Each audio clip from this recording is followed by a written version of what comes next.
Hey. 3, 2, 1. Like that. You think that clap was synced up? No, not I at think it all. was We good. got let's do the clap again. Let's go. Hey, Wait, why do you want to? just come on, listen to me. Why I'll don't do we the just be clap. quiet and you clap and then we All start? right. Why do we all have to clap? You don't all have to. Well, All because right, no, cool. because you have 4 separate audio files that I have to put together. Oh, okay. Yeah. Wait, do So we need to like record our audio file? no. Oh, I'm okay. I'm All recording right. it. Okay, All ready? right. Cool. Ready? 3, 2, 1. I think that'll work. Welcome to the Forward Pass Pod. You got myself, Charlie Mill. We got Sam Perry, Luke Duska, Caleb Archer. Guys, let's start first by saying, where is everybody at right now? Caleb, you could start us off. Yeah, I'm Caleb, like you said, currently going into my first year at Mercer Law School here in Macon, Georgia, Central Georgia, So yeah, excited to talk some ball. Sam, you want to go next? Yeah, what's up, everyone? I'm Sam, obviously ex South Carolina Gamecock, currently in Austin, Texas, Longhorn country. I moved here for work a couple months ago and loving it. But 3 more weeks and we're back to football, so I'm excited. All right. I'm Luke Duska. Currently in Elon, North Carolina. Uh, doing a final season of college football here, and yeah, I'm excited to talk some ball. And I'm Charlie, Elon alum of 4 years. I'm taking my grad year at Indiana University, Pennsylvania. So I'm in Indiana, PA at my grandparents' house where there's Wi-Fi. And that's where we're going to start. So we'll start with the SEC gauntlet. Guys, before I got on here, we know we're doing the playoff like predictions later. I was like looking for the 4th SEC team and like, dude, it was literally like playing Russian roulette. I was like going through the schedules, like I had no idea. But I guess quarterback first. Lenoris, Arch, Nussmeyer. I guess Gunnar Stockton, Bo Prabula. We got a lot of quarterbacks in the Lagway? SEC. Yeah, You got Lagway. DJ Oh, Lagway. yeah, You got Lagway. Lagway if he can stay healthy for a Yeah, season. Marcel Reed. I don't know if Arch. I'm sure you're not a huge No. Marcel Reed guy, but I'm but bearish on him. Bearish. so yeah. Anybody want to A take it? tier? Mateer. Oh my gosh, Mateer I ball like Mateer. with the Running. OC. Running back. I I mean, you got Joey mean, a running Aguilar. back just won the Super Bowl, Arch. So True. True. He did you lead got to stay on your toes. he did leave the game in rushing yards. So I mean, never a good sign for your QB1. But I mean, you got Pavia, you got Pavia. Austin Simmons, Ty Simpson. True. And then you got who's the Will Rogers maybe Yeah. the guy at Mississippi State or something like that. I think it's Yeah, I'm Rogers. not. No, it's No, something. no. No, Who was it's that? the Mississippi State quarterback is not Will Rogers. Is it Did he not? go to It's- Did he go to Washington? Yeah, but he transferred to. Wait, I'm thinking of a guy that got hurt The last. Mississippi State quarterback's Blake Shapen. Shapen, that's who it is. Sorry, I confused it too. All right. So I'm gonna open up with a take, and then I'll let you guys work off of it. So, you know how Josh Pate, he's always like 10-2 is like the new 8-4, and that's his new saying he says on every podcast he's on, which he is right. But I think that we have not programmed ourselves to think everybody thinks Alabama is Alabama. Georgia, we have to program ourselves to think Georgia is the new Alabama. So I think Georgia's going to win the SEC this year.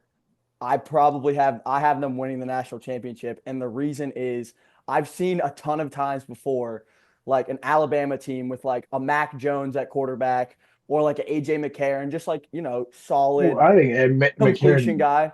They're good quarterbacks, not like NFL world beaters or even Jalen Hurts when they won it, like freshman. So I just think we've seen that a bunch of times from Alabama, just a good ass defense, good coaching. They probably lose like an early game in the SEC, and then like all of a sudden they just kind of get fired, and you're like, oh yeah, it's Alabama. I think like we need to reprogram ourselves to think like that's Georgia now. Kirby Smart is Nick Saban. He's the best coach in college football.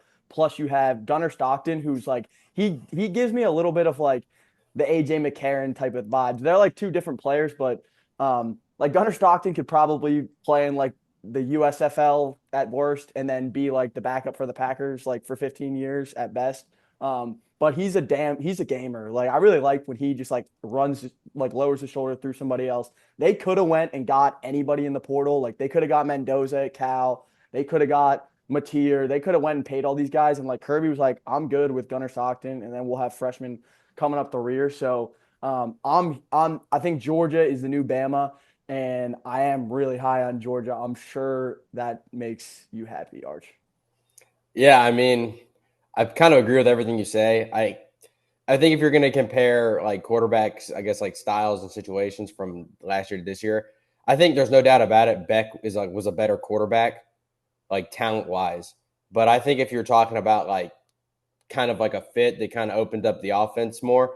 I mean, people who say like Stockton was better than Beck last year, I don't see that at all, because I think Beck's going to show people this year why he's going to be like a top 10 quarterback in college football. But I mean, I think the situation that Stockton's going to be in this year is perfect.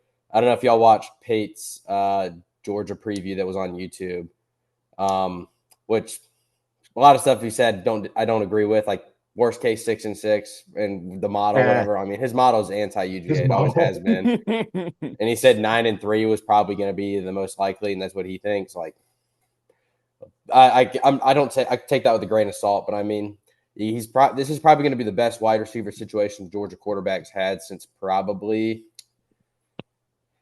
20. I would say like 2020, when we had like 3 or 4 guys that are probably. I mean, Pickens was one of them, but I mean, I like the lad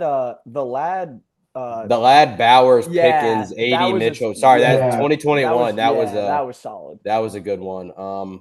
And now all those guys were young. AD Mitchell was a freshman then. And yeah, I mean, you're gonna have Zachariah Branch, which I got a few sources around the program. He's like gamer wide receiver 1. Like he's gonna be. You're dialed into the program. Yeah. No, my I don't name my sources, but there's a guy His that ear to the ground. Yeah, he's fired up about him. Noah Thomas, he's an A&M transfer. He is going to be a dog.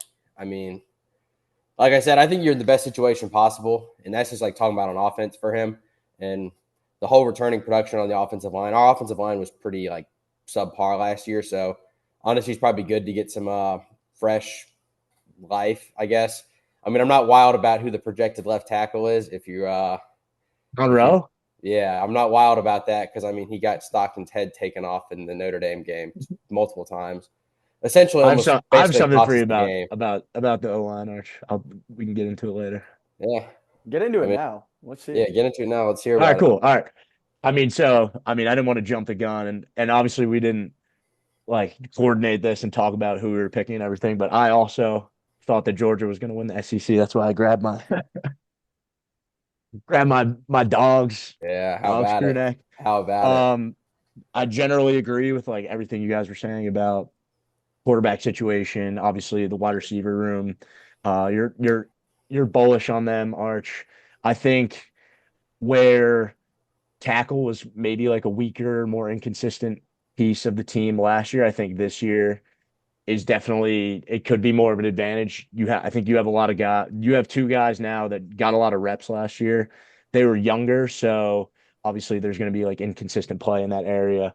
And also Ernest Green and Truss were rotating the whole year, right? Mm-hmm. So having that continuity where you have like the same 5 guys, hopefully playing the whole time. I know like the interior's less experienced, because Ratledge and who's the center? Wilson, yeah. They both went to the NFL. Yeah.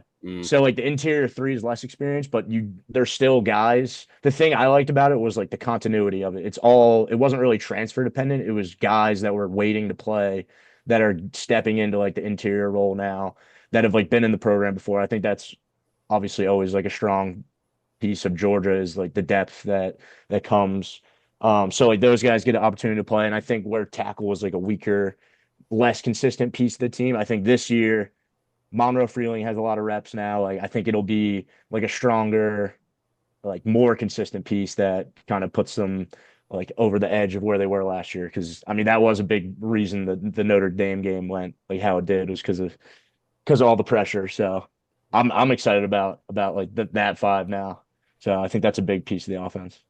Yeah, I would agree. I guess the last thing I'll say, I'm not a big fan of like the O-line by committee thing that we were trying to do, like where it was like Yeah. one Also, series, I one think guy Green comes is out. better than Truss like the whole year too. So I don't know. You know my opinions on Truz. I agree with that. He was just a 7th-year senior that just was hanging on to his COVID years. So I mean, I'm excited for the hopefully some continuity. I think this year we'll probably have a set 5, or like they'll probably like Yeah. a 6th man that'll rotate in sometimes. But I And mean, isn't Bobo's son's the center too? yeah, he's not bad. That's sick. He was kind of a nepotism signee. He was like a 3-star that like when as soon as Georgia hired him back, he flipped to I like the Georgia. Nepo signees. So, but like he's proven a lot of people wrong, because I mean on signing day people are like, why did we sign Bobo's son?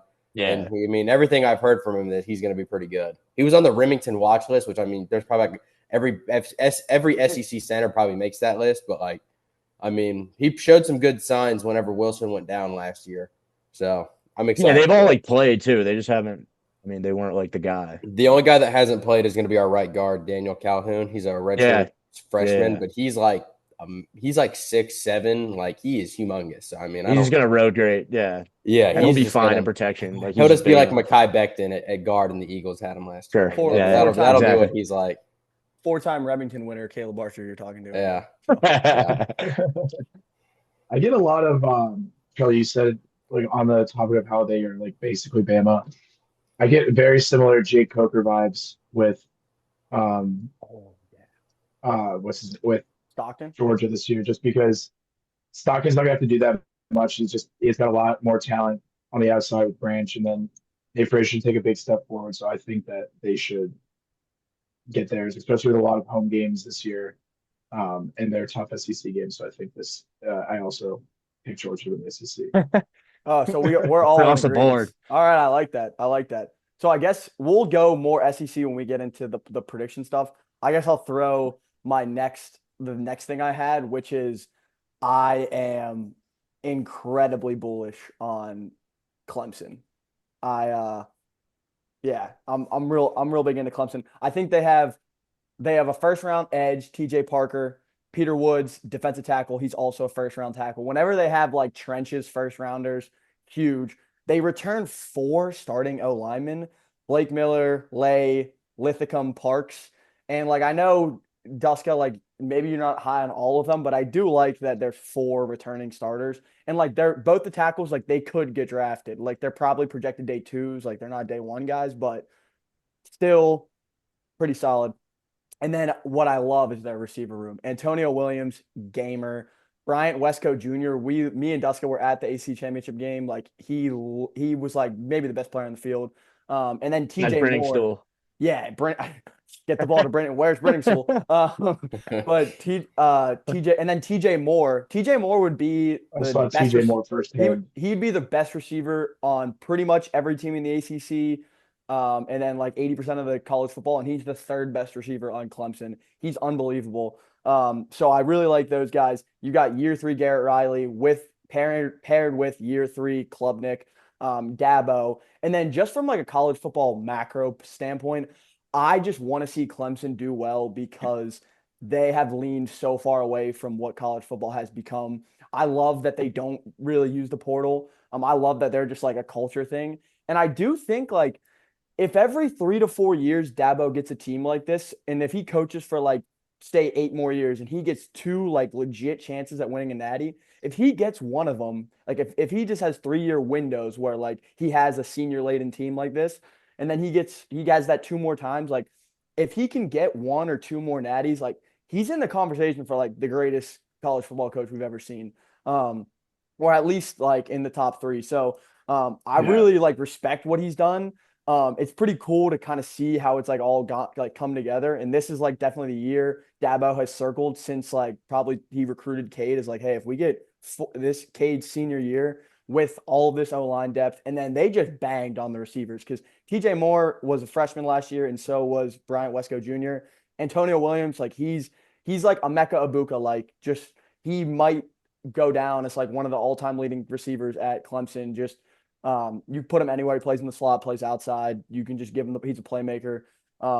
So I'm really high on Clemson. Plus, like they don't play all that many teams. The SC game is going to be huge, but even if you lose that game, you still have a lot of margin for error. What say you guys? They have a ton of margin for error, Charlie, because they're arguably their two hardest games of the year are both non-conference SEC games. So they could essentially lose both of those, like they did this year with losing to South Carolina and losing to Georgia, and still be fine. My only thing about Clemson is I am very high on them as well. I just don't think that they're as good and they were as good last year as people think. Like, they didn't necessarily prove much last year on a just pure win standpoint. So I'm excited to see how Cade makes that second step now with year three under Garrett Riley and a pretty workable like chunk of the middle of your season. So I lost that game at Pitt and they're not in the ACC championship. And then what are people saying now in the offseason? Like, this is an 8-4 team that lost essentially every difficult game they played. So that's my only holdback on Clemson is I want to see Cade prove it in a sense where he balls out when he needs to ball out in a big time game and win one of those big time games. So Yeah, I'd kind of agree with that. I mean, I don't want to do like the whole revisionist history thing, but the last week of the season, the only reason why they made the ACC championship was because Syracuse upset Miami after being down like 21. And I'm really high on Clemson this year. I think they're probably going to be one of the top 10 best teams in the country. Like, I would probably guarantee that. Because like there's a few. I mean, there's so much margin for error, like y'all were talking about. I mean, it's almost like a playoff berth is going to be a given because if they're 11-1 and they split LSU and Clemson, or LSU and South Carolina, and they just go undefeated in the conference, say they don't have to win it, they'll probably still be in the playoff. But like, yeah, what Sam said, I mean, I pulled up their schedule from last year to look at it. At Virginia Tech, they won by 10. Like, it was a really nasty game. Pitt, they won by 4, and they got spotted. That was just another horrendous officiating. Yeah, I mean, the Pitt one was when Klubnik had I think it was like the 50-yard QB draw with like a minute left or something, like insane. Yep. They got dominated at home by Louisville, which I think people always forget about. Like, the game was a 12-point game, but I mean, I love Dabo. He was punting down 11 with like 4 minutes left. Like this, they're just like at home, like you're mailing it in essentially. So I mean, I'm high on him. I just think there's a lot of forgetfulness, like Sam was talking about. Like, they were like 2 breaks away from being an 8-4 team that lost to their 2 teams that they should have lost to, and then lost to 2 teams that they were like Louisville. They were an 11-point favorite. I remember that, and it's just like, so until you can prove that, like when you're going to come to play against every ACC team, and you're not going to take them lightly, I guess I would say, and like you're error proof against most of the conference, then. But I mean, I still think that winning the ACC or making to the ACC championship is going to be a given this year. So you're really just going to have to bank on them hitting their stride towards the end of the season, which I think they probably will anyway. So, but they do have 2 tough. They have to go to Georgia Tech and to UNC all before October 15th. So it's going to be interesting because if they do lose the LSU game and then they have to go play at Georgia Tech a couple weeks later and something happens there, then you're staring down a 2-2 team that had all these expectations. So I think that LSU, we're going to get into this later, but I think that LSU Clemson game is really, really pivotal for both sides to kind of jumpstart their season. Because I'm pretty sure Clemson's got to go to Louisville too this year, correct? Yeah, they do. They go to Louisville. Their aways are conference are Louisville, at BC, at UNC, and at Tech. Which, I mean, 2 of those are pretty tough games, and 2 of them are just So, I mean, you just never know, and it'll be interesting to see if they can get cooking in after this SMU game at home. Could be a time where their season kind of turns if they go out and smoke SMU and kind of get rolling from there. So it'll be interesting. But yeah, I think that I also still haven't seen all that much out of Cade in these big games. So I mean, I'll just add. For that pick I'll add for like all the talk of what's going on with Clemson the last few years, like people saying they're falling off, whatever.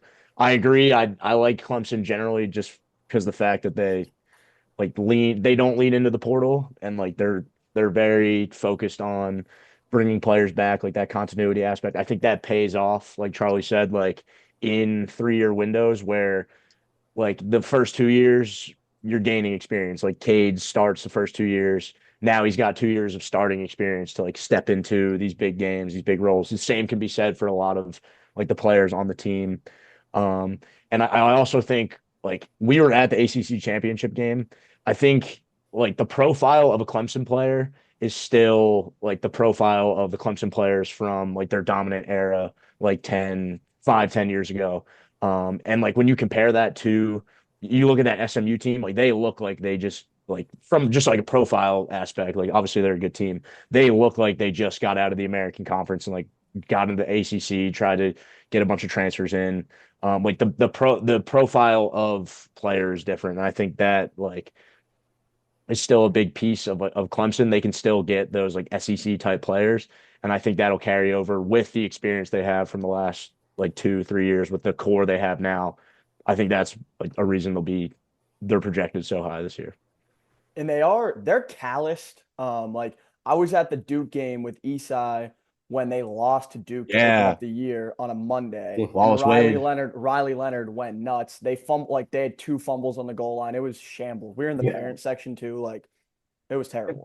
and yeah, Cade gave Esai the tickets, and we were just like, all the parents are like, are we really gonna lose to Duke? So like they got that loss. Louisville literally they murdered them last year. I remember like that game when people were like, "Who's Jeff Brown?" And you're like, "Yeah, this guy has a program." That was like the Tyler. Is that Shuck or Show? Yeah. Yeah, like dude, he put on a show. Dude, they had Nice. the Texas game. Like, thanks, Sam. The Texas game, like I actually thought they played well, especially offensively, and then defensively. Like they just didn't have the Jimmies and the Joes to like go compete with them for 4 quarters, especially like through the air. Like I like that Avion Terrell is like he's probably gonna be a first or second round pick. So hopefully he's like the lockdown corner that they kind of use in that regard. But they are very battle tested and they are very callous, which when you're a senior laden team, I like to see like, hey, we failed a lot. Like Clemson football has been on the brink of like 7-5. They've stared down the barrel of 7-5 and 8-4 like multiple years in a row. So like you said, that could either be a bad sign of like trending down, or that's like, hey, this is our window, and like that built us to this point. So I think that pays off this year. Yeah, exactly. Yeah. But yeah, there's definitely 2 ways to look at that. And then Duska, like the O-line, I want you to just give me your quick thoughts about that. I mean, I think I like Lay over Miller as an NFL prospect. Interior wise, like I'm not sure like what those guys are projected.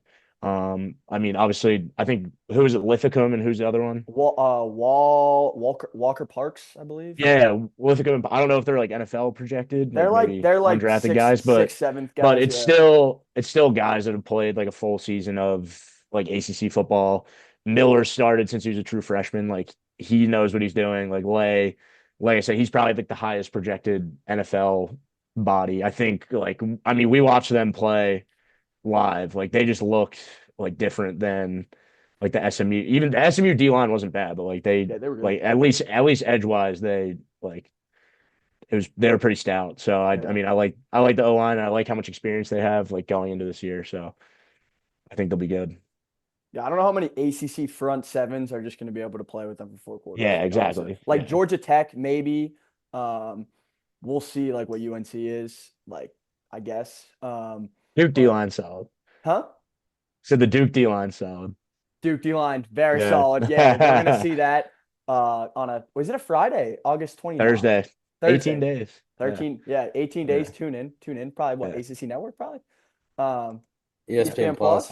Yeah, I already sniped it. I'll be on. We'll be watching. But yeah, the good all home and then home again. Is VJ Duke, 2 straight years? Is who's Duke's? They have 3 out of 4 returning starters. Yeah. I was about to say they'll be solid. Yeah, they're gonna be stout. Yeah. What's that one kid's name? The Q. Oh, Vincent Anthony.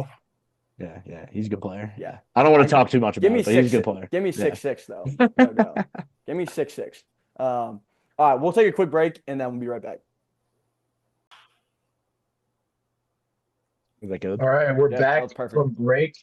we're going to get into a little more ACC talk. We kind of touched on them earlier, but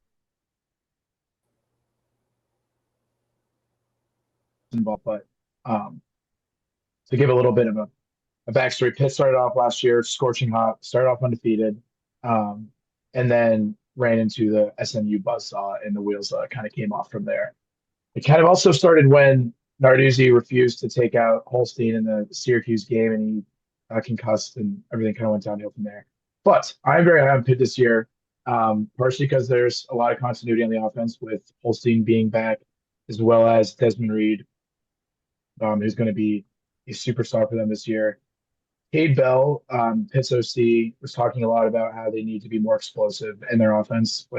So last year, of their 29 passing touchdowns, only 24 of them, 24 of 25 touchdowns were in the red zone last year. So not a lot of explosivity on that Pitt offense, which kind of became a problem once the weather got a lot colder towards the end of the season when they had to really muck and grind games out. They were not able to score at high levels. So also the Pitt defense is what is going to really carry them this year. The sharp linebacker trio, that is going to be big, of Kyle Lewis, Rasheem Biles, and Lovelace. So when you have this really good linebacker core, you're in the ACC, they're going to be able to sneak up on some teams. Now, I'm not predicting them to make the playoff or to win 9 games, but when you kind of look at their schedule in November, they play at Stanford, Notre Dame at home, at Georgia Tech, and then Miami at home. So you're looking at those last 3 games as 3 teams that should all be in the college football playoff race. So it's going to be really interesting to see how Pitt can handle them. And they would not be a team I really want to play at the end of the season.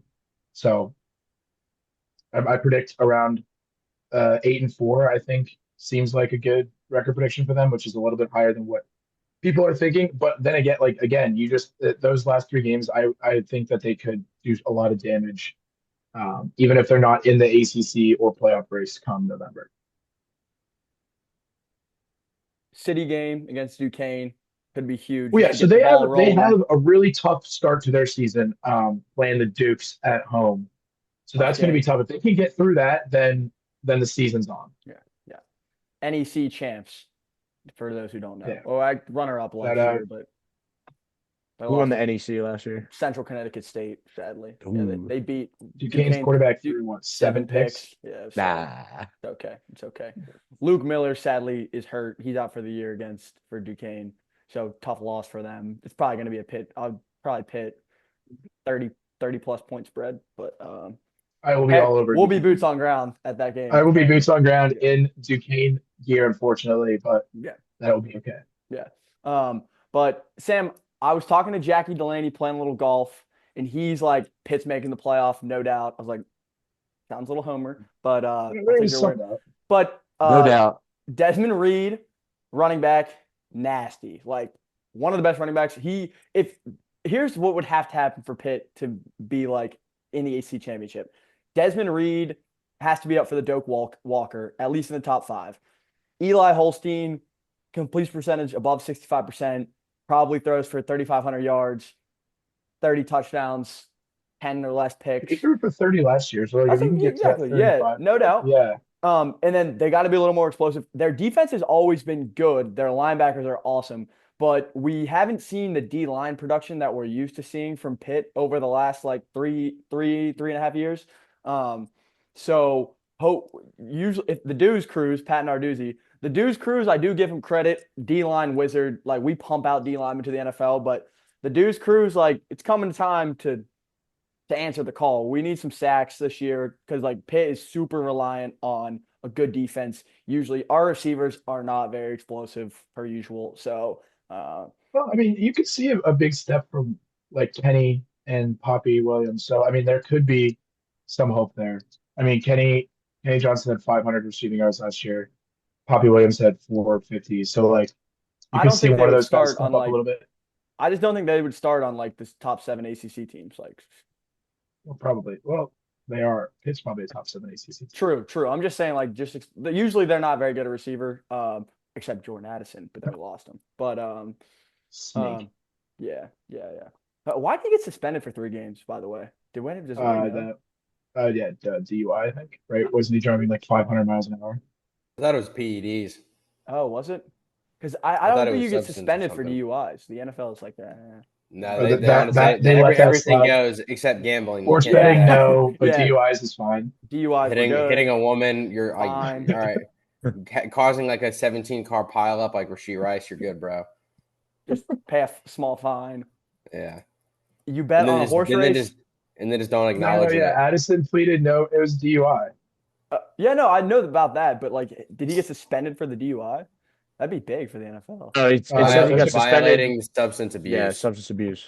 So that Gosh, means, dude, why both?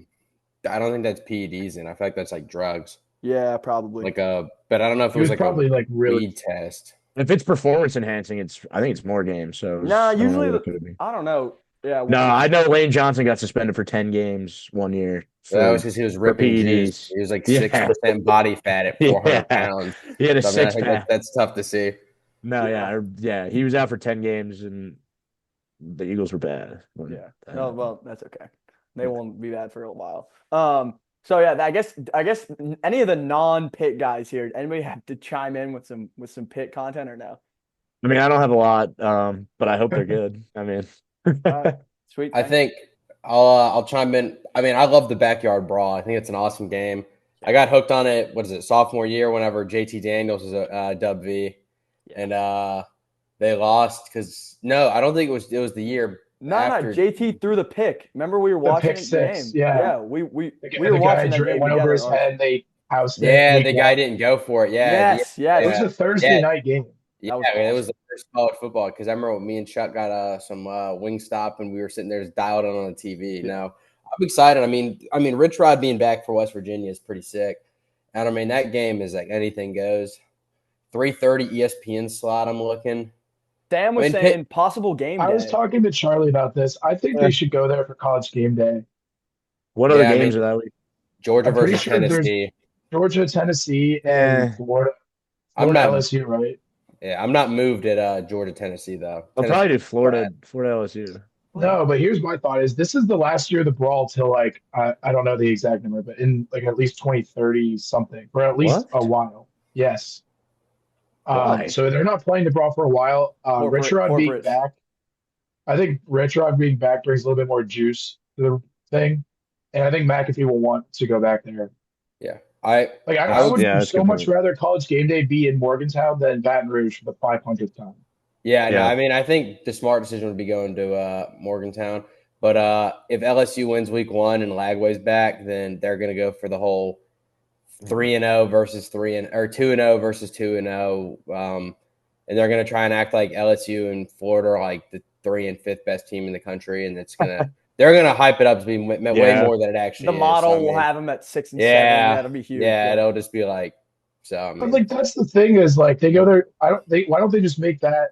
Obviously it's probably going to be there, but I just wish that they would go to campuses that don't have it that much because it's so much like the people at LSU don't give a fuck that they have college game day. Yeah, it's like if I go to LSU, like right, like when we were at South Carolina, like there was all the cops are out at like 4 a.m. and it was so fun. But like when it comes to UGA, you're not like running out of your dorm at 3 a.m. to go sit for college game day because it comes there all the time. Like the freshmen do, but nobody else does. Because UGA is probably going to have game day there twice this year, I would assume. And like the first time will be cool because it's Bama. But the games that like the whole game day, but you have the game is 7:30. Like the coolest part about the LSU one was that it was a noon game. So it's like you just walk straight from like if the game's at 7:30 and you got game day, it's just like. People are going to care less about it in the student section. That was not good. Yeah, that was a time. Did you guys see the Rich Rod interview where he was talking about like the running backs? Mm-mm. It was like someone asked about like how the running backs were doing in workouts. He's like, we have like 8 running backs and only 2 of them made it through the workout. So I mean, I did see that. This is a business. So did you see the coaching one? And he was literally just like, "You're the coach. Why am I? You can't coach. Like he was just ripping into his coaches, like ripping in. So I mean, I'm definitely in on the Rich Rod. A Friday Rich Rod interview would be fire. What if we were a year early on WVU? Remember how everyone was pretty high on them last year? What if we were a year early on them? Because like I'm looking at their schedule right now. they're going to be the frisky Big 12 team. Like they're going to get a couple people. I think they'll get a couple people and be like 7-5. Like they'll get Texas. I love them getting Texas Tech late in the year. I love them. I love them. They could be the pit of the ACC. Yes. Or the pit of the Big 12. Yeah, look at their November. Yeah, look at their they're November. frisky. Let's go through their November. Colorado at home, at Arizona State, Texas Tech at home. 3 teams that could very well be vying for a Big 12. They're getting Texas Tech. I'm telling you right now. Yeah, they're off a bye. I identified that in Arch Madden, a shameless plug. But I mean, I said that the fellas from Lubbock are not going to want to go up to Dub V when it's like 20-degree weather and it's probably going to be rainy and cold. I mean, sleeting. Yeah. Texas Tech spanked. They spanked Dub V last year though. That's okay. We're not moved by that, bro. No, it's Rich Rod, though. It's Rich Rod. Okay. It's different. That's fair. That's fair. No, but that's a good point. That's a lot of homerism of just cold weather football. But also, they're off a bye. I mean, I think Houston and West Virginia are going to be the 2 frisky teams this year that, like, you're going to overlook them and they're going to come punch in the mouth. So, I mean. Houston, I like that. Not Colorado, Arch? Don't get me started. I think I think the problem with Colorado is such a polar, like, it's always been this. It's like either someone thinks they're going to go 12-0 or they're going to go 0-12. Like, they're going to be 7-5. Yeah, literally. They're literally going to be 6-6, 7-5. Unless one of their quarterbacks is like, well, they do play. Could be. I think honestly, this is like really funny. I think their most important game of the season is their first game. If they go out versus Georgia Tech and get Georgia Tech, if they go out against Georgia Tech and just get like smacked around, like quit watch already. But if you don't like, if you go out there and beat Tech, I think this team probably has like an 9-3 ceiling. But like if you beat the week Tech, 1, I think it depends on. I mean, we'll get into it. Like, is that not their hardest game?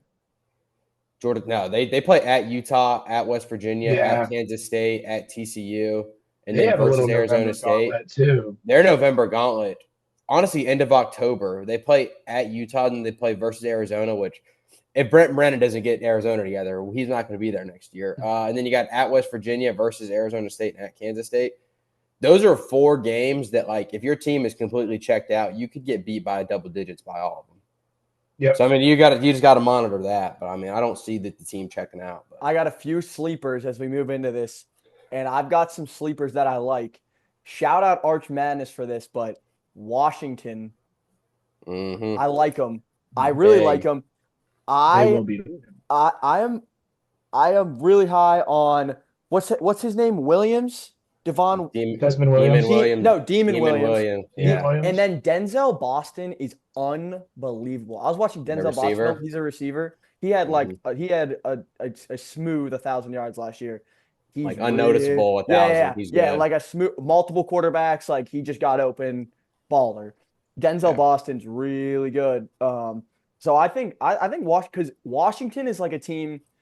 When you look at the Big Ten, obviously in any order, you've got Ohio State, Penn State, Oregon. Then you're in like the Michigan, Iowa, Washington, SC range. I think Washington could be the one that rises to the top. My big sleeper game is Iowa. Penn State comes to Iowa. Mark Grebanowski, FCS legend, gets the boys fired up. It's the 4th quarter. It's 13-16. They're down. They turn to the children with cancer, wave, and then Grebanowski has a touchdown leading drive, and they win like 21-16. Kirk Ferentz defense slams the door shut, and Iowa walks out a winner. Happy Valley is ablaze. Happy Valley is literally call for Franklin to be crucified. All my cousins and talk shit to them. All of them. What say you about that one? I think some Penn State bias might be seeping out a little bit. What? But okay, time out. Iowa though. No, I don't hate him. Iowa's somewhat frisky. Mark Greban. I just think I've seen Mark Grebanowski win 2 national championships at the FCS level. That's true. Yeah. That means something to me. That could be FCS bias. Yeah. I don't know if y'all saw that clip of like the 5-yard out route that he hit on their run. And Iowa was like, oh my God, we've never seen this before. Like, I think he's going to be good. I mean, I don't know how you get worse than they had Brendan Sullivan, who like was playing scout team linebacker for him, trotting out in Big Ten play too. Like it was a deeply unserious. We get to play one of their quarterbacks from last year. Yeah, literally. And now, yeah, one of them was so bad. McNamara. He's doing a QB by committee with him and Marquise Caldwell from UNC. Like this is not. It's I don't know. To go, I guess I'll chime in on the Washington love real quick. I mean, I love them. Obviously, I think they're going to be. I mean, Jed Fish is one of the best coaches, and like I think these people are kind of forgotten about him because like he had basically an insane year at Arizona. They were 11-1 against the spread. Like they played how they were supposed to play. I think their one like they didn't cover was against like Colorado, and they scored like a last-second touchdown. I mean, I think people forget that because he literally left right after, and like Ted McMillan and all of them stayed at Arizona. I think my spot, like this is going to be crazy, which I'm kind of upset because it comes on Saturday, September 27th when Georgia and Bama play, and like LSU Ole Miss. Washington hosts Ohio State, and it's going to be like a 10:30 or 7:30 game. And I'm not saying they're going to beat them. I'm saying I think that's going to be the perfect litmus test to see exactly what Washington is, or whether they're just going to be a team that's going to be like 7-5, 8-4, or if you think they're going to be a team that could go 10-2. Because I mean, their two hardest games of the season they play at home against Ohio State, and they play at the end of the season they play Oregon, and that is my upset pick. They are going to smack Oregon around in that last game. Oregon has a Washington problem. Oregon at this point, you have no idea what Dante Moore is going to be. People I saw picking for the Heisman, just watch your UCLA tape. That's all you got to see. I'm not saying he's going to be as bad as he was at UCLA. I think the Oregon system is obviously way better than with Willie Stein, and I mean DeCorian Moore, that freshman they have. I mean he'll probably light it up, but I think the drop off you're going to see really this year with Oregon, with I don't think they had a great portal class. I mean, they did get the Tulane running back and Isaiah World from Nevada. I just don't see that being the same. A lot of production to replace. Do you think Oregon makes the playoff? So Oregon's not in your playoff. I don't think so. Ooh, okay, that's spicy. That's spicy. I think they'll be a perfectly 9. I mean, the problem is Oregon's schedule is not hard. So it's like they could go 10-2 and they'll get the brand logo recognition. Like they don't play Ohio State or they don't play Ohio State. They don't. They play Penn State. They play Penn State in the whiteout, and it's like I mean they'll probably lose that one. It already opened as a game of the year on FanDuel. I saw because somebody was posting about it. They're already a 4-point underdog. Which if Penn State loses that one. Honestly, they're going to burn the campus. That's my problem. I hate both of those teams this year. How do you choose a game? If Oregon wins, that means they're probably making the playoff. If Penn State wins, then you're going to hear the whole man. I don't want to live in a world where that contenders. Happens. So there are contenders though. They are contenders. I don't like or pretenders. You think they're because No, I don't. No. I see Arch's face over there. Dude, I hate Penn State as much as anybody, but gosh, they have two amazing running backs. Their defense is unbelievable. Always good defense. And then this is the best quarterback prospect they've had since I don't even know. I was talking to my uncle. He was like, he said some quarterback from the 80s. I was like, no idea. Trace McSorley. Trace McSorley literally he's an XFL quarterback. So this is their first pro quarterback. Legit, he's gonna go in the first round quarterback. Remember when he came in against the Steelers on that Wednesday night COVID game? Yes. When we beat them 10-9. But the problem, Penn State, they're great on paper. They have all this returning, but they have one flaw. And that flaw is since 2017, when they are underdogs against the spread, they are 2-15 outright when they are dogs against the spread. So basically what that is saying for people is that anytime Penn State has been an underdog in the past 8 years, essentially, they have lost, except for 2 games. So do they have it in them to finally make the leap? I think it's similar to what we were saying about Clemson. They haven't proved anything in the past couple of years because they always lose the big games. And it pains me to say this, but this is their best chance that they've had since probably that Saquon team in the Rose Bowl that lost the Pitt, by the way. Yeah. So it pains me to say this, but Penn State should be very good. Back on the Washington train, I don't want to spoil anything. I do have them in my playoff as the number 11 team. Wow. Because I just, I wanted it's not going to be the same chalk that everyone thinks. There's going to be a couple new teams. but I have Washington. I love this team. I love some of these spots that they have, like Oregon and that last week. That heart of the schedule is really not that bad once you get past this Ohio State game. So it's going to be interesting. I think people are a little bit high on Illinois. I think that Wisconsin's not going to be good. So you have this streak of games here in the middle of the year where you could easily see yourself in a 10-1 spot, or even a 9 and or what would that be? A 9-2 spot heading into that Oregon game come week 12 and after Thanksgiving, and it's winning you're in. So it'll be interesting to see, but I think this team could make a lot of noise, and I think it's a team that's flying under the radar this year with Chad Fish. Hey, everybody, I want you to pay attention to Arch's reaction. And I'm gonna give him a team right now that I really like. Utah. I mean, I've been so. Yeah, I mean, I love it. I don't know if you could be higher on Utah than I am, but How much real estate do you have in the Mormon churches right now? I mean, we got like, it's definitely a respectable amount. Yeah.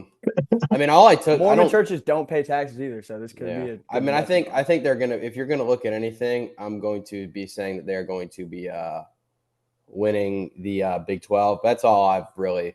Do any of you guys know, besides Arch, their quarterback this year? Not Cam Rising. No, not Cam Rising. Arch had a really good point of that in his. He was like an AARP member, Cam Rising. But got a Social Security member behind center. Yeah.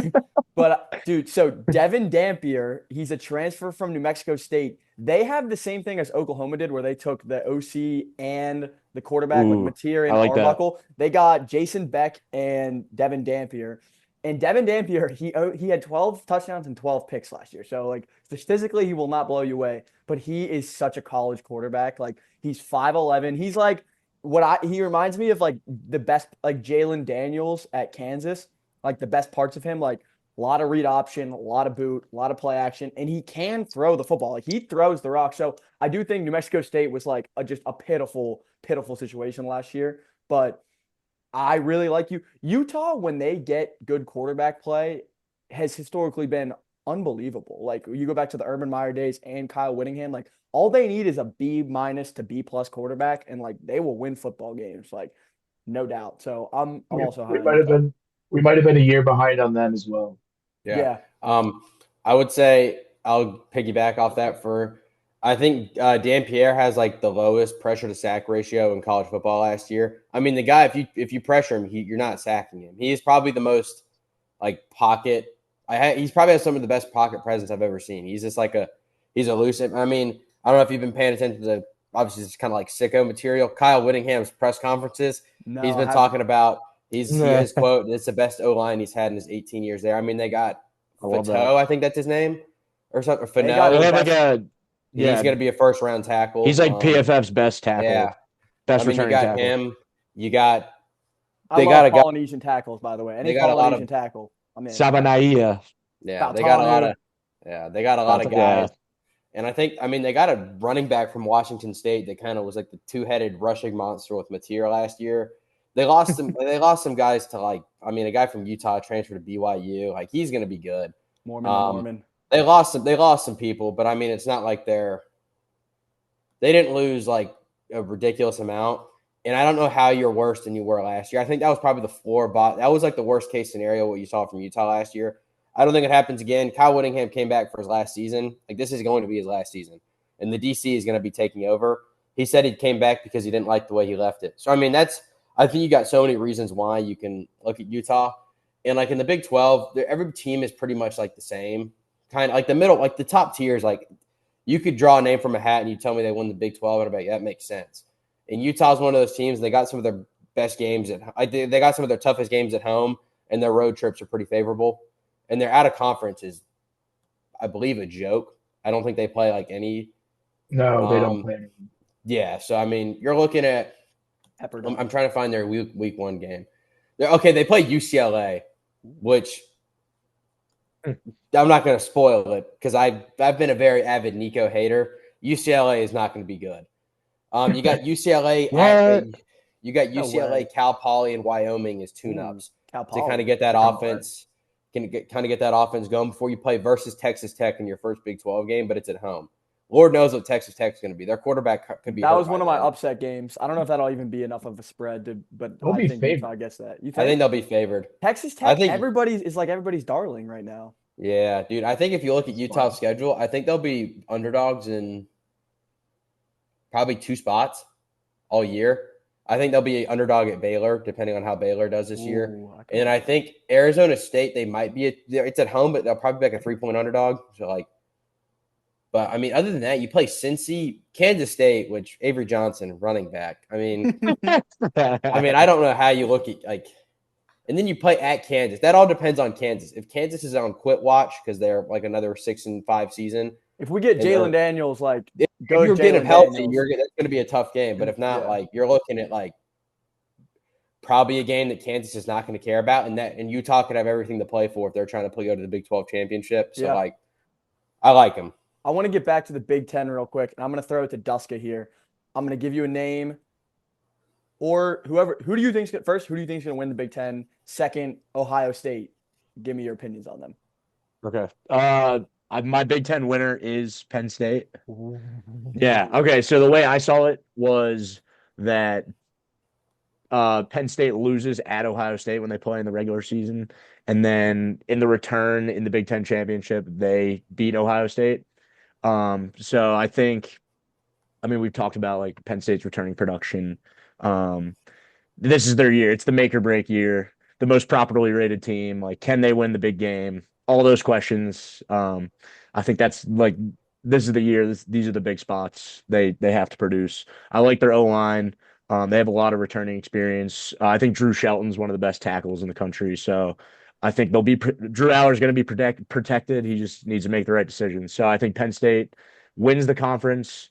Ohio State, I think obviously they'll be solid. I mean, it's Ohio State. They have the infrastructure. They get the big recruits. I think a lot of it comes down to they're replacing a lot of production on the O line. They had 2 first round offensive linemen last year. They lost a 3-year starter in Josh Fryer. So they have a lot to replace offensively up front, but I think they always have the weapons. A lot of it's going to come down to like saying it. A lot of it is just quarterback decision making at the end of the day, because I think he'll be protected too. I think the O line will be solid. There's some schools that are just O line factories, and Ohio State's one of them. So I think they'll be solid, like run of the mill, good Ohio State. I just think this is the year that like Penn State finally wins in the big spot in that big moment. And then I also had a sleeper team in the Big Ten. I don't even know if this is a sleeper, but I really like Michigan this year, Ooh. just because I think they have of Big Ten schedules, they have a softish one. They don't play Penn State or Oregon.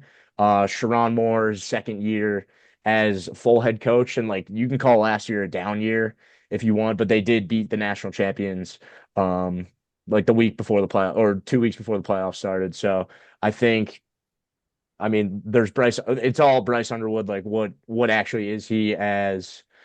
If he's the starter, what do they have? Like, how dynamic is he?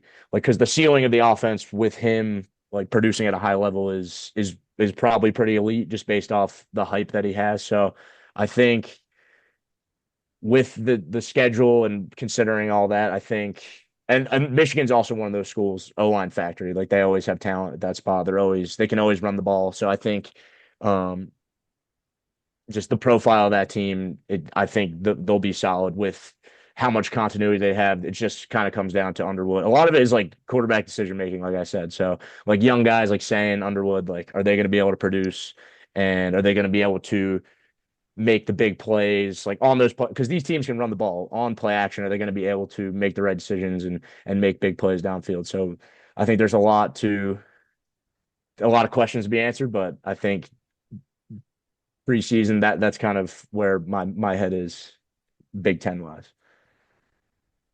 I like Michigan.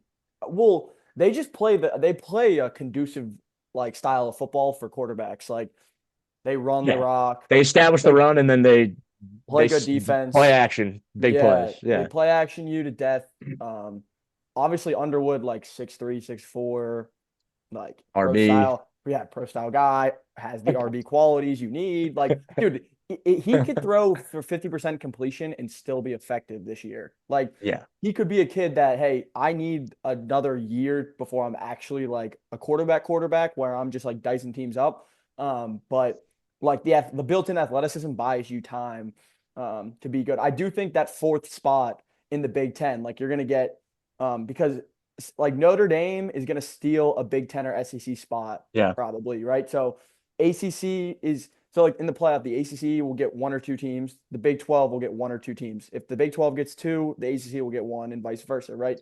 And then you get 4-4, 4-4, except Notre Dame's going to take one Notre of those Dame spots. takes one. So Yeah. you got to be in the top 4 of the Big Ten to make the playoff at least. And so that fourth spot, whether it's Washington or whether it's Michigan, that's really huge. And I would love to They see play each other too. They Yes. play each other like mid-October, so that's Yes, going to be a that's big a game. huge I game. think. But Yeah, Michigan, like if they just like beat Ohio State again, like yeah, they they're could in do good that. shape. Yeah, they're in great shape. No They're Penn the- State, no Oregon. They're the only team where, like, when you see like Ohio State on their schedule, you're like they have a greater than 50% chance of winning. You're like, I have some confidence, some level of confidence that like they're not going to get boat raced. Like, I think the challenge for the SEC too, when it comes to like there being 4-4 for each conference and like Notre Dame taking one, the SEC schedule is like such a mess for like so Yeah. many teams that are trying to win enough games to make the playoff. Like that's where a team like Michigan or Washington, they sneak into that spot because their schedule comparatively is a little softer than like the SEC gauntlet that a lot of the teams have to play. you know, Arch, I was looking, think- and oh, you go, Sam. No, I was just going to say on the Michigan train, that week 2 trip to Norman is going to be very interesting. Yeah. Like, not even like I don't think either.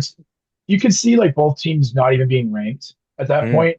I don't know what the AP poll is going to look like, and I'm not really sure where Michigan. They'll be model ranked though, both of them. Right, they'll be Yeah. if they are, it'll be in the 20s. But I think that's a very, very interesting game. Just I think two that's big a- brands, two blue bloods at I night. think that's in going to be a Norman. test. Kind Yeah, of see I what think Michigan, someone even if could go Michigan off. loses that game, they have room to operate in the Big Ten. Like they're Yeah, just that's- gonna yeah. have to like they'll have to pick up the Washington, like they have to beat Washington then, and then like even if they Oklahoma lose to wants Ohio to make State, the playoff, they have to win it. yeah, exactly. I think that's a lot bigger game for Oklahoma. Yeah. Arch, you got anything? About the Big Ten, I would say I agree. Well, not about Penn State. To go back. I think Ohio State is my Big Ten winner.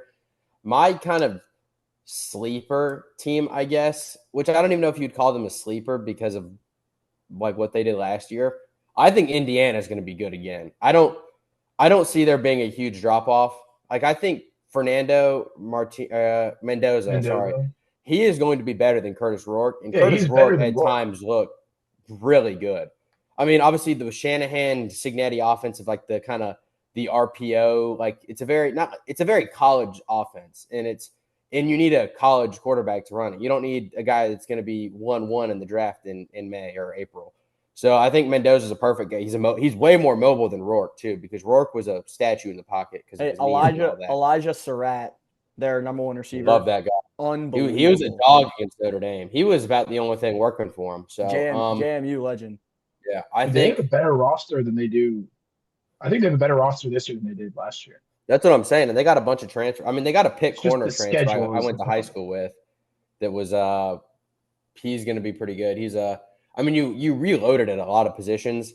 So I think if I was going to pick like a team that like you're not really thinking about other than like the Washingtons, I think Indiana is still going to be in that mix because Indiana's schedule is so like it's just not. I think it's a little schedule. tougher than last year. It's a little tougher than last year, Yeah. but it's still just not It's still not like it's like the Penn State one. You have a preseason. You have like a 4-week preseason before you actually start doing literally anything. I mean, they play ODU, Kennesaw State, Indiana State at a They conference. don't sleep on ODU. They snuck up on South Carolina last year.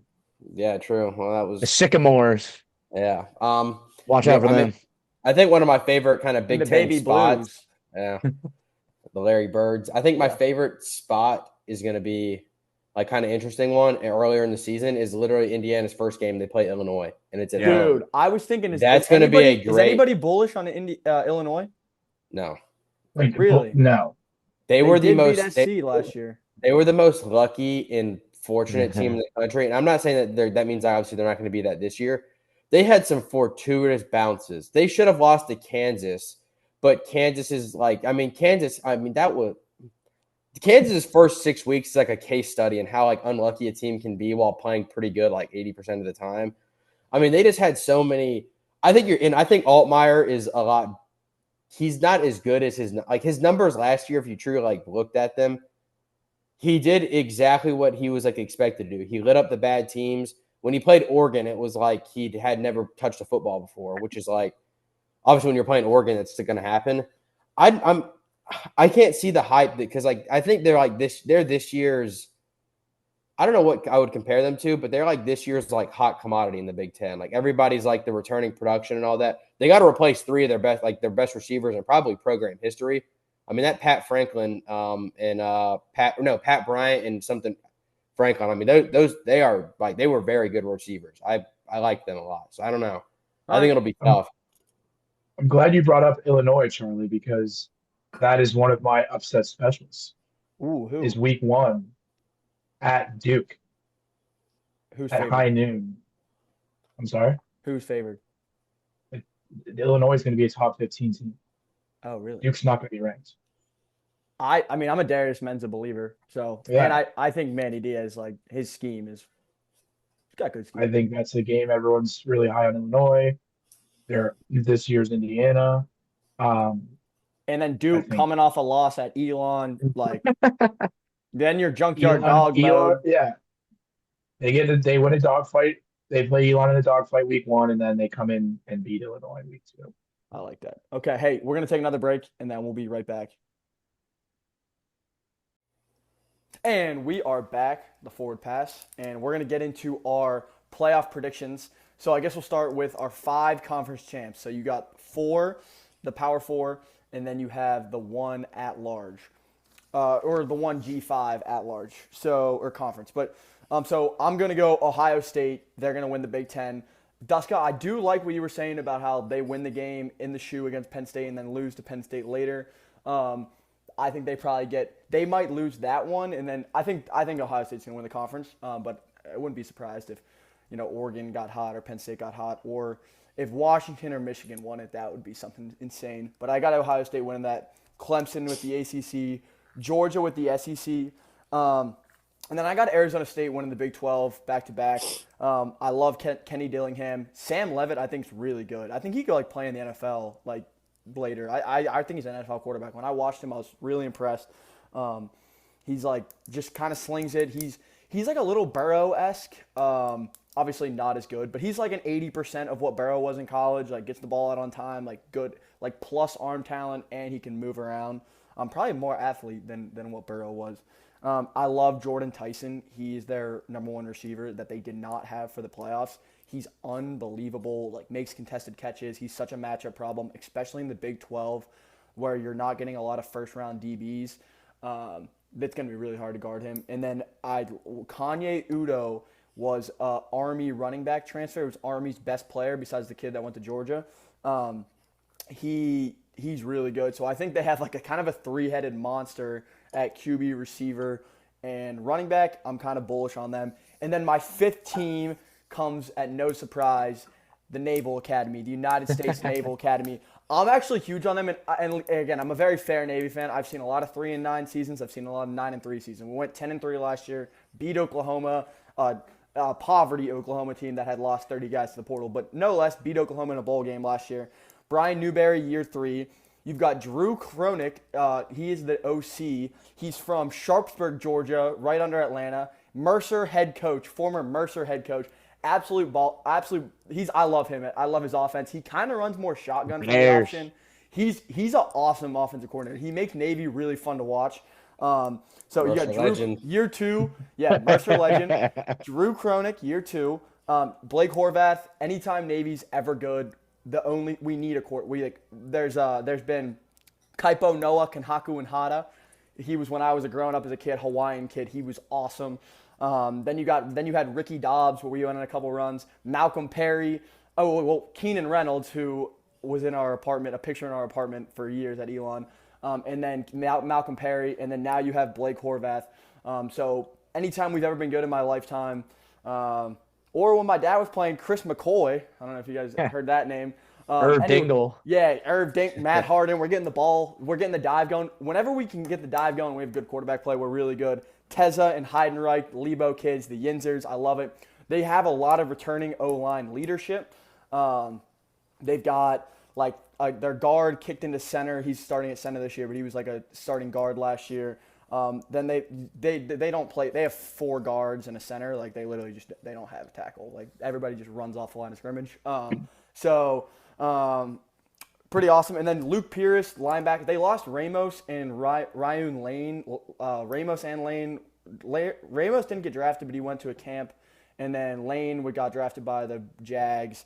And then you have Landon Robinson. He's a defensive tackle. He was a first-team all AAC last year. I'm super high on Navy. Their schedule's super manageable. A lot of Temple, a lot of Rice. They do play South Florida later in the year, and they go South Florida and Memphis. So that's like their tough spot in the schedule. South And Florida, Notre Dame. Memphis, Army, Notre Dame. Well, we don't have to win that game. Like it doesn't. But if we do, then it would be a huge boost. But I think if you win the AAC, that's probably the best G5 conference. Maybe like Mountain West or Pac-12, I guess maybe. But whatever. I like Navy coming out of there. So somebody can go next with their 5 conference champs.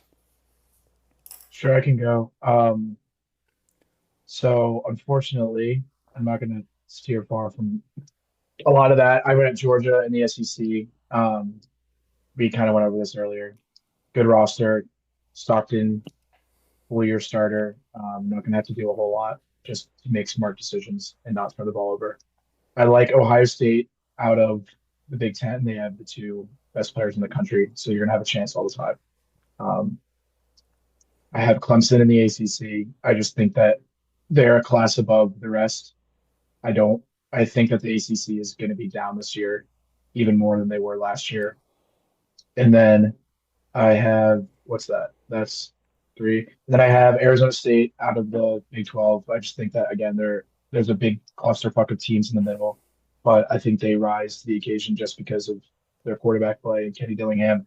And then I have UNLV as my G5 team.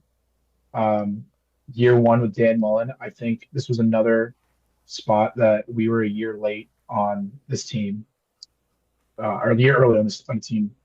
Is I might Orgy the say, starter? Is Orgy the starter? It's between Orgy and Calandro, the Virginia quarterback. They're going to do a 2-headed monster, I heard. Yeah, so I don't mind that. I think That's a crazy Orgy would- 2-headed monster. Yeah, two of the most opposite guys. Well, One guy that that's- throws too much. That's the Langford, Justin Allen, Jay Force, Villanova game. One guy that throws too much and one guy that physically cannot throw the football. cannot throw the ball. Yeah. Running back. But I also just like the way that the schedule works out for UNLV because they play UCLA at home so they play a week 0 game. So it's week 2, but their 3rd game of the year is going to be home against UCLA, which I could see them being a favorite in that game and could win that game. So that would give them a P5 win against the Big Ten team. And then you kind of go down here. It's very workable. And then you have that big game against Boise in October and likely a clash against them again in the conference final. So I think that this team can go 11-1 and win the Mountain West. I think it would be between them and Navy are my 2 top G5 teams. I just think UNLV is going to have that Power 5 win that I don't know if Navy is going to have. That could set them apart, especially if they flip Boise and go undefeated in the regular season. You want to go, Arch, or do you want me to go? You got it. All right. I mean, mine's fairly similar to you guys as well. I had Georgia. We talked about that earlier. I think it's a huge advantage that they play Alabama and Texas at home.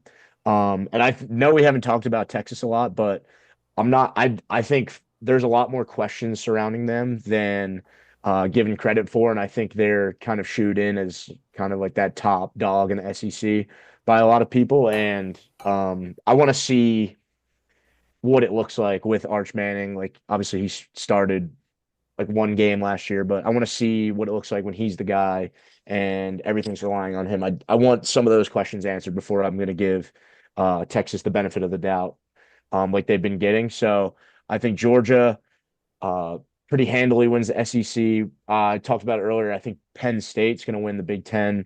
I think it's finally their time. Clemson in the ACC, you guys talked about it. They're just the cream of the crop there. I've been a Kenny Dillingham guy since I heard the Pate interview like last November. Definitely on board with his coaching philosophy, and I think it's cool that he's an Arizona guy and gets to coach Arizona State and lead that team. So I think Arizona State wins the Big 12. And then as I feel like an honorary Navy fan, and that fandom's been developing over the past few years. So just to be a little homerish, I hope that the Mountain West ends up being a little more choppy than expected, and like you get some UNLV and Boise losses, and Navy's able to just slip in there, get that 12 seed in the playoff. That would be pretty awesome to get. Even if like I don't want Army, I don't want it to be the Army spot, but even if if a service team gets into the playoff, I think that's pretty awesome for the sport. If Navy gets, It would be great. yeah, if Navy gets like if they're 8-4, obviously I hope they beat Army, but yeah, I'd love to see if they're 8-4 and then they beat Army and Army's like a 10-2. I'd like to see Army get in as well. Also, I've mentioned this take to your dad, and I've been saying it like the last 2 years. I think that service academies are well positioned in this era of college football just because of how volatile it is with players transferring all over the place. When you choose to go to Navy, I think that, or to any service academy, I think that that commitment means a little more than it does at other places these days. So I think that they've always been able to scoop up those like fringe, like they get a lot of FCS offers, but they don't have a lot of FBS opportunities. Guys want to play like the highest level of college football. I think they always get those fringe recruits, and I think that trend will continue, and they'll be able to retain those guys more than a lot of the teams that they're competing against in the G5 are able to do, like with how college football is now. So I think like Navy, Army, they're well positioned for the future, and I hope Navy can pull it off this year. So one thing about the academies that goes along with what you're saying is they don't have the same 105 roster limit that everybody else is going to have. So they don't have to have 105 players. They bring in like 60 kids every year. So like they bring in 20 kids from the prep school and 40 kids direct. And so you just get a lot of like pool from kids. So although you don't get the portal, you have unlimited roster limits, and you're just hoping like, hey, we got a lot of good football players. Can we develop 20 of these guys per 60 class? Can we get a fourth of these guys to be like FBS ready and play some ball? And culture will never be an issue at those places. Yeah. Never. So it's always the team first there, which I love.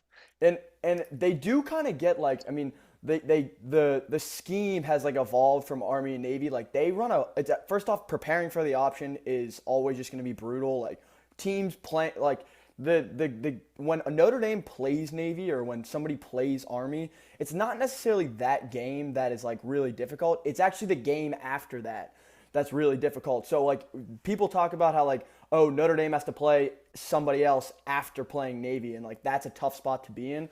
Just like the way they play football is just really different, especially for D linemen and linebackers. Like you're literally just getting your knees chopped at all game. Like there's so much eye candy.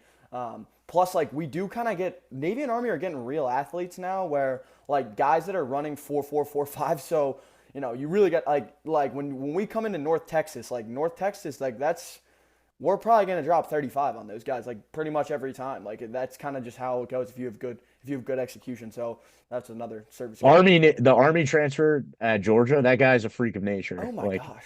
Yeah. He's a dog. I've heard like Cubic was saying that he was going to be SEC Defensive Player of the Year. Like, he's just so twitchy and like just flies to the ball. And I'm sure that guy's so dialed, like just watching film. Yeah. Like just like he's an Army guy. Yeah. Yeah. Like. All right, Arch. Bring us home. Yeah, so my conference champs, I got in no particular order because I don't really know how they're going to rank these at the end of the season. I got Ohio State. Obviously, we touched on that. I got Georgia. Touched on that. Clemson is my third. I'm fine with that. I think if it wasn't Clemson if I was going to like predict the ACC title, I think it's one of the three of Clemson, Miami, or Louisville is going to be the winner of that conference. So I think any three of those wouldn't shock me. And then my fourth, I got Utah. Very bullish on them. I think for all the reasons why I said earlier, I mean I think it's Tim Beck merging with Dan Pierre from New Mexico at Utah. I mean, I think it's probably the best program like built in the Big 12, like sustained success for like a long period of time and building something out of nothing like Whittingham has. In a conference full like volatility like that, that's kind of why I think if you lean more on culture and stuff like that, which is why I've been very bearish on Texas Tech, is like you can buy all the recruits in a down like portal cycle that like really the top guys at the portal, the top schools really weren't wanting them. So it's like they weren't like going to be like a Georgia or like the LSU's, the Clemson, like the best guy in the portal. They weren't throwing like oil money like Texas Tech was at them because they wouldn't play on their team and they wouldn't be a key contributor, and you'd be paying them more than you're probably paying your starters just to be this rotational guy. So I mean, I'm not really impressed with that. I mean, I think Texas Tech will be fine. I just don't. But the team, if I said, I guess, because I don't know if I'm supposed to do this, but I'm going to go on like Big 12, who I think would be in the title. I think it's going to be Utah versus Baylor. They play like week 12, and I think they're going to rematch 3 weeks later, which I think is going to be pretty cool. Do you think Baylor will sneak in at the end, or no? Do you think that one Big 12 team? I think no. Well, depends on that Auburn game. Yeah, I think I got one Big 12 team in my playoff, but I wouldn't be shocked if it was I think between the ACC and the Big 12, you're looking at 3 teams or 4 teams this year. Just depends on how the cookie crumbles with the rest of the conference. But my G5 champion, I've been going back and forth on this one because I did have Boise because I think the Mountain West is so down like as a whole. I mean, you got UNLV and you got Boise State. The rest of the conference is like pretty bad now. And it's like weird because it used to be pretty like there used to not be as many abysmal teams in that conference as there is now. Like the Utah States, the Nevadas, the Wyoming. Yeah, like you have like some of the worst G5 teams. You have probably the worst teams in the country, other than like the MAC. You have probably some of the worst in there. So I mean that's why I don't have Boise in there because I think that like I don't know if they're like the Mountain West's resume could be as good. I have as my champion in G5. I have South Florida. I was leaning between Navy and South Florida because my only reason why I would probably like I'd probably at the end of the year if Navy does, I bet I probably should pick them. I don't know if y'all know South Florida's first 3 games are probably the hardest 3 games I've ever seen for a G5 program. Like it's like a legitimate one that's not just like Temple just getting paid millions of dollars to get smacked around. They play Boise State on a third. So the first Thursday of the season, they play Boise State at home, and they go to at Florida and then at Miami.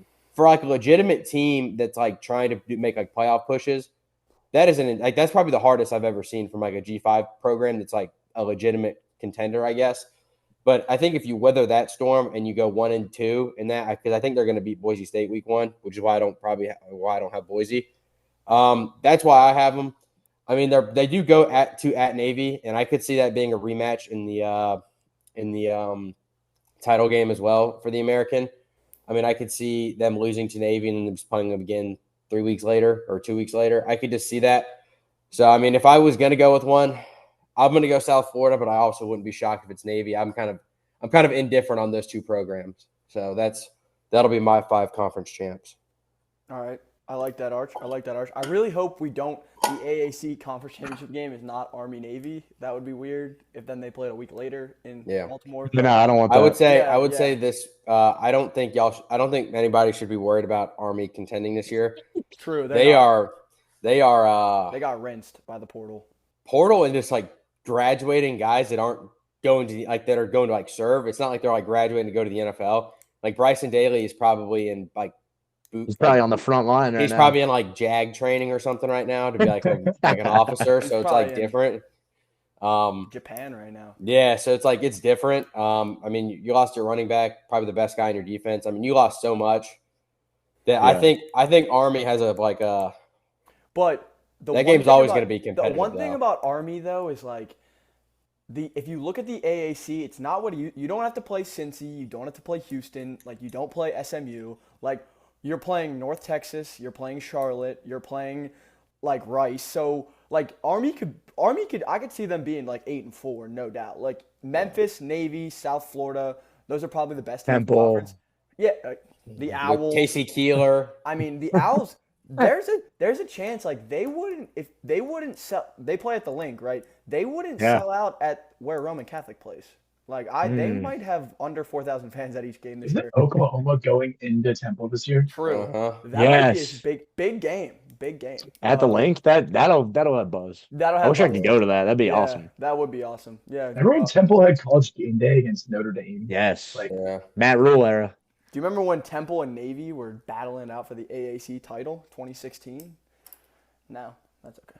Those were the days. Those were the days. Yeah, Temple fall from grace. But dude, they just need the right coach. Like I think they got him. I think they did get him this cycle. Really, who? What's his name? Casey Keeler, it's the old Sam Houston coach, and he brought their defensive coordinator, and they Oh, I brought like their that. entire defense. I like that. They played UMass week 1. I think that's like sicko mode. I think that's like a smash spot for Temple. I think like UMass is like awful. Sicko mode. Hey, I think they're gonna like smash them, and it's gonna be like okay, like Temple might. We're not like this year. You're certainly not arrived. You're Yeah. like okay, you can see like We're turning it around. yeah, you can see some life. Yeah. In an otherwise dormant program. I mean, the PCL to Temple pipeline is going to be built. It's real. Yeah, it's going to be built. It's going to be built again. It was dead for a little bit. Now what's his name again? Arch, give me the name. Healer. Keeler. Kaler. He's building it. He's building that pipeline right downtown. Roman Catholics, 5 blocks away. That's Yeah. all- that's Head all down you need. there. There's plenty of talent there. Plenty of talent. Top 10 team in the state of Pennsylvania. Okay, so we're gonna go to the next part of the segment. So I'll give you. I guess we'll go who you think like 5 through 8 will be. We'll go 5 through 8, and then we'll go 11 through 12 after. I mean 11 through 9 through 12. so should we just give our next 8 playoff teams? Yeah, why don't we just give the rest? all of them. All right. So, The at-large. Yeah. so I'm going Texas, right? I think they just get in. The SEC is unbelievably hard. But I do think Texas is good. Sark's good. They're gonna have B quarterback play at a minimum, I believe. I don't think Arch is gonna be like bad. I think he's gonna be pretty good. No. And then also the ceiling. There's a ceiling that he's just awesome, and he's just like, well, here's a Manning, and Texas got him. So I think they're gonna be. I have them slotting in at 5. Then I got Penn State. They probably lose at the shoe. And then I have them losing to Iowa, so then they miss the Big Ten game, but then they still get in at large. Then I got Oregon right after them. I think Oregon will play in the Big Ten championship and lose to Ohio State. Then at 8, I have Notre Dame. Their schedule's I think they'll get in. I have no idea what CJ Carr is. Like, you got to watch his high school tape to see him play football. So, but I'm a huge Marcus Freeman believer, like to the core.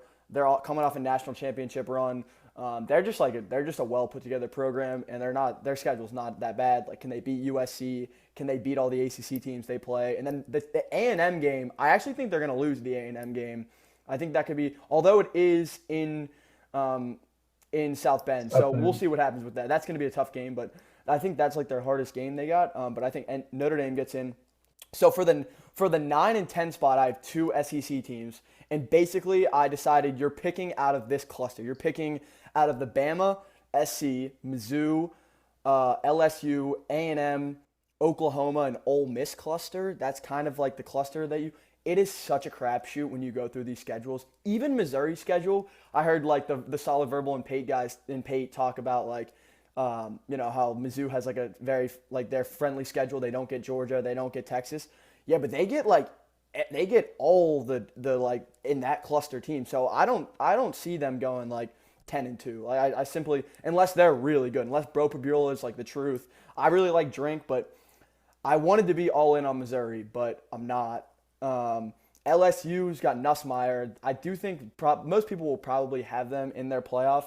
I just see SC getting them. I see SC getting them. I don't know. And then A&M. Do you guys know who Kevin Concepcion is? Transfer receiver from NC State. One of my favorite receivers. Like I'll watch this year. He's going to be really good. I wonder what Auburn's going to be. They got Eric Singleton Jr. from Georgia Tech. He's unbelievable at football. Then they've got a Cam Coleman, I believe is his name, freshman receiver. Yeah. He's going to be a sophomore. He's like the second best receiver besides Jeremiah Smith from that class. But again, it's such a crapshoot. So the 2 teams I ended up picking were, I think Bama comes out of it. I'm a DeBoer believer. I've seen him do it at Sioux Falls. I've seen him do it at Fresno, and I've seen him do it at Washington. The offensive line, I believe they have. Hey, who's that kid? The kid from the Iowa kid, Duska? Hayden Proctor. Yeah, like they got And Proctor. Brailsford's good too from the Washington runs. Exactly. So they've got a bunch of good O linemen. I do think getting what's his name back, the Seahawks kid, the Seahawks Grubb. guy. Yeah, Grubb back. I'm kind of high on them. We'll see how their quarterback play is. I've heard Ty Simpson's like solid. Like Will Langford's all in on Ty Simpson. So if he's all in on Ty Simpson, I'm in on Ty Simpson. So I got Bama, and then I can't believe Sam just left because I really wanted him to be here for this. But I got SC because I do have SC. Good grief. Sam, did you hear that? Yeah, no, I told you about that whole phone situation. You're good. You're good. Hey, I do have phone. SC as my 10 seed. Let me give the SC bullish case. It's this year or never, because once Lenoris is gone, they're not going to just find another top 3 quarterback in the SEC, and like they just don't recruit well enough to be a part of this conversation every single year. Like I think we're going to have to get used to South Carolina going 7-5 in perpetuity, but I do think this year you've got Nick Harbor, you've got a great edge player, and you have Lenore Sellers. And like, if it's any year for SC, and this is Homer because SC is my SEC team. If it's any year, it's this year, and if it's not this year, it's never. So I do like Beamer. They can go 9-3. Like they can lose the Clemson game, they can lose to Bama, and they can lose to Ole Miss, and they can get in the playoff. So. Those are my things. And then my last team, like I had Navy as the 12 seed, but my last team at the 11 line is I had to pick one ACC or Big 12 team. I got Utah in it, so I'm in on Utah. Again, I really like Devin Dampier and Kyle Whittingham's last go around. So I guess also a lot of this is like a little. I want to see that happen. I want to see Whittingham go to the playoff. He's one of the best coaches of our lifetime. So. That's who I got. Nice. I can go. Thank you for the South Carolina shout. So my at large, all right, I'm just looking at this right now. So Texas, my first at large, pretty self-explanatory. I do fear if they lose that first game to Ohio State in a fashion where it's like if they lose like 21-10 or something where their offense has like no life. And their O-line isn't improved, and this loss to their tackle is worse than people think. I fear that there could just be a big panic in Austin, and if they get clipped at some point by someone like at the Swamp and find themselves with 2 losses in October, I think there could be a little bit of worry there, but their SEC schedule kind of works out for them. So they just kind of really have to just win one of those, Florida, Georgia, A&M, and they'll definitely get in. Next, Penn State, again, pretty self-explanatory. I have them at going 11-1 and making it in as a top 4 seed. Then Notre Dame, I think that they're very good, a lot of continuity, and I think that there's a reason that they've been very confident in CJ Carr, not really being aggressive in the transfer portal for a quarterback and kind of letting the other guy walk. So I think they see something in him. You got to kind of have to trust Marcus Freeman. Next, you got LSU. Nuss just slinging it all year. I think what you said that you think we're going to get them, I don't, because that's going to be – I was looking the other day. That's Red River Rivalry Week, which is the 3:30 SEC game. I have a feeling that if both South Carolina and LSU are undefeated going into that game, which is very possible, that will be a night game in Death Valley, and I just don't see our young O-line doing very well there. Next, I have us. I think South Carolina is really good just because when you have Lenoris, Stallers, and Dylan Stewart, you're going to have a chance in every single game. 2 most important positions in the field, quarterback and edge rusher. You have A-plus talent at both of those. I also think this O-line is really underrated. This is going to be the best line the Beamers have. A lot of guys coming back and a lot of the younger guys just getting more reps and being better this year. The addition of Rasul Fajan will be huge if he gets approved. Just going to add another layer to this rushing attack that I think they're going to lean pretty heavy on early in the season. And then the wide receiver core is, I think, underrated at this point. I think you're going to see a big step up with Harbor, and then this new guy, his name is Rowe. He's a freak as wide receiver 3. Tamazio Bennett taking a step up, and then the secondary is elite. So you have very good positions. That what just scares me is their schedule, and can they navigate October when you have to go Oklahoma, Bama, Ole Miss, back to back to back after LSU. So a lot of different things happening there, but I have them as my 8 going 10-2. After that, I have Bama getting in, Washington getting in. Yeah, that's all of it. So I think that there's going to be five SEC teams because I think that, okay, I just think that the committee is going to judge the playoffs differently and really favor strength of schedule this year after kind of a lot of blowouts in round 1 last year.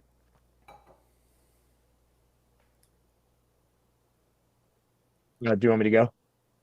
Yeah, you can go. All right. I think also, Sam, I think Josiah Thompson's going to be – he's going to be one of the best tackles in the country this year, I think. Yep. I'd be excited about him. All right.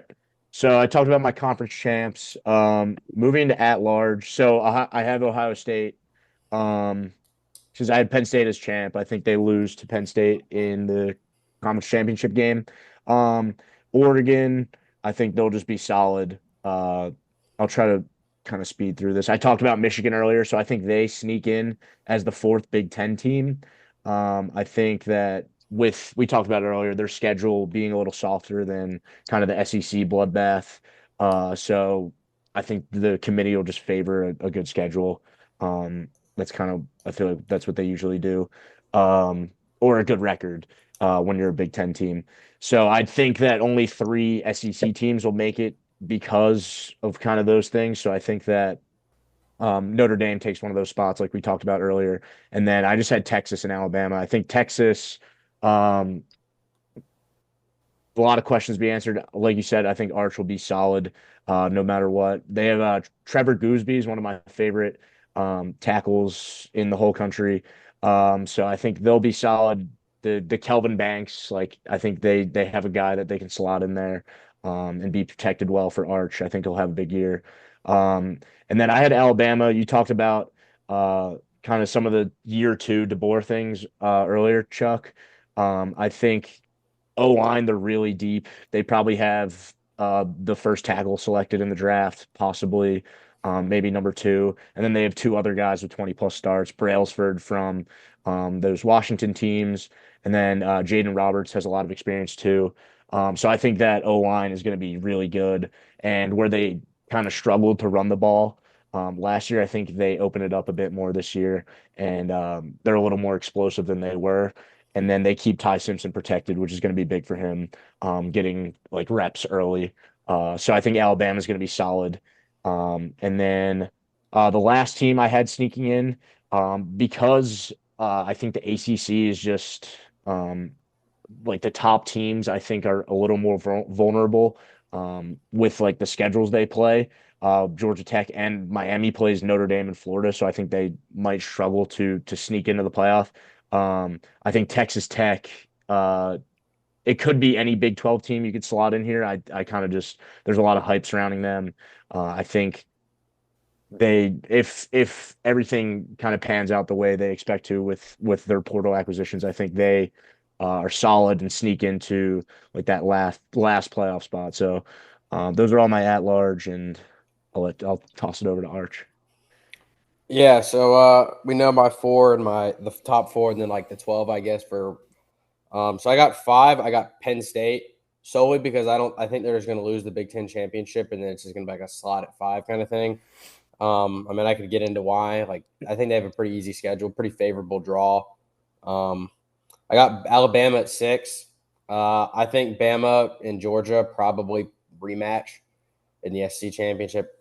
So I'm high on Bama this year. It pains me to say it. I think Ty Simpson's going to be a stud. DeBoer's offense is just, if you got like a somewhat competent quarterback, you're going to cook. I got 7. I got Notre Dame. Y'all kind of touched on it. I just don't see a world how Notre Dame misses the playoff. I mean, their schedule, I mean, they got Miami to start, but then they have a bye, and then they play Texas A&M. I think they go 1-1 in the games. And then after Is that, it good? I think it's When do you get a new one? Sam, mute. Oh, shoot. And then I think they go 1-1 in that, and then they just run the table the rest of the season. I mean, I think if they lose to Miami, they'll probably buzzsaw A&M. If they beat Miami, they'll probably lose. They'll probably slip up against A&M. I think it's just going to be All they have to do is go 1-1. That's what I'm saying. You go 1-1, and you'll make it as an 11-1. Yeah. So my 8, I got Texas. And spoiler alert, that's going to be my last SEC team. Kind of what Duska said. I think you'll see from 13 to 20, there'll probably be 5 SEC teams there. I just don't, or from 12 to 20, I guess. There'll probably be like 5 SEC teams. I just think that they'll be like the 9-3s, the 8-4s. My 9, I got Washington. After looking, like I said, looking at their schedule, I mean, we talked about it. I think they'll be 10-2, and I think they'll have a win versus Oregon to close the season, which will give a favorable draw in the committee's eyes, because as much as like they don't say it, it's honestly what you did most recently is what you are. Like if you lose the last game of the season, like they'll probably push you out if you lost to Oregon. But I think if they beat them, they'll probably be in there because recency bias, I guess. My 11th spot, I kind of thought about this because this is like this. There's like probably 6 teams I think that could do it. I got Indiana as the 11th seed. I think. I mean, if they go, I think they'll go 10-2 with their schedule this season, and I think they'll lose to Oregon and they'll lose to Penn State. My question is, how bad do you lose those games, and are they competitive at all? Because if they're competitive, you'll be in the playoff, even though they might like want to punish you for say like because their Notre Dame game was pretty lifeless. So I don't know if the committee would want that as a repeat. So that could probably be the thing that hurts them. But I also had like LSU, I had Baylor, I had Ole Miss, I had South Carolina. I mean, I even like Missouri, they're 9-3 or something like that. They could, and then obviously we had 12 spot. We had my South Florida. Hey, but like I said, 2 questions. One question for you. One question for Duska. If Indiana goes back-to-back years to the playoff, does like an LSU goes like 8-4, like does an SEC team come poach him for a ridiculous number? They should. I think they should. I think it's funny. I think that you just referenced who they like a team that could probably go after them. If LSU goes 8-4 this year, Brian Kelly is fired. Or like Florida goes 7-5, and like Florida's like we're gonna give Sunbelt Billy's done. Yeah, $15 million. Yeah, no, I could definitely see that. I think they'd be hesitant because of his like. This is gonna sound stupid. I think they would be hesitant because of his comments this year, like at media days and stuff like that. Just like shots at the SEC and like other coaches there. So I feel like a program that like. I feel like they would like an SEC program would be worried about what other teams like their perception. You know what I mean? I think that'd be the only thing that holds them back. And I also don't think like for LSU, I don't think Cignetti could be their best coach they could get. I think if LSU fired him, like they'd probably go after like Marcus Freeman. Like that sounds stupid. They would go after. I don't think Freeman would go after, but I think they would go after like big names and like these brands that aren't as good. But I don't think these brands like LSU probably think they're better than Cignetti. You know what I mean? I guess, but I mean, LSU would be not go to the playoffs. Well, a school like Auburn might be up for a coach too. Oh, yeah. Auburn! No, sorry, that's not Auburn is absolutely in the market for a coach. Are they in trouble? Hey, and then I see a lot of Rhett Lashley to SMU or to Arkansas. Ooh, yeah, Rhett Lashley, that'd be cool. Hey, Duska, quickly, we got a minute left. Duska, so you're high on Michigan, but no Michigan in the playoff. No, I had Michigan. Oh, had him like this. Yeah, I had 4 Big Ten. I didn't have my seed. I just split it up by conference. Where did you have Michigan? Bottom. I didn't seed them. I mean, they would probably be lower just because they're not going to win the Big Ten. Yeah, but they were my 4th Big Ten team to sneak in. That'd be a huge get for Michigan. That'd be a huge get. Yeah. All right. Well, guys, this is the first edition of the Forward Pass. I had an absolute blast. Yeah, clap it up for yourselves. Hopefully, I'll edit this thing and get it out within the week. So, guys, great stuff. Thank you so much. Yeah. That was awesome. To all of our guys, we'll be back with a vengeance next week to talk NFL ball. Some wild takes coming. Some lures, some Falcons, some birds. Yeah. And then after that, for the we'll have some week 0 recaps and some week 1. And then also, I was thinking we could do like in the week 1, we could do our like top trios in the country. Like you talked about it, inspired with the Arizona State. Tyson, Levitt, and Udo. Yeah. We could do something like that. But I mean, more to come. I'm excited. Yeah. All right, fellas.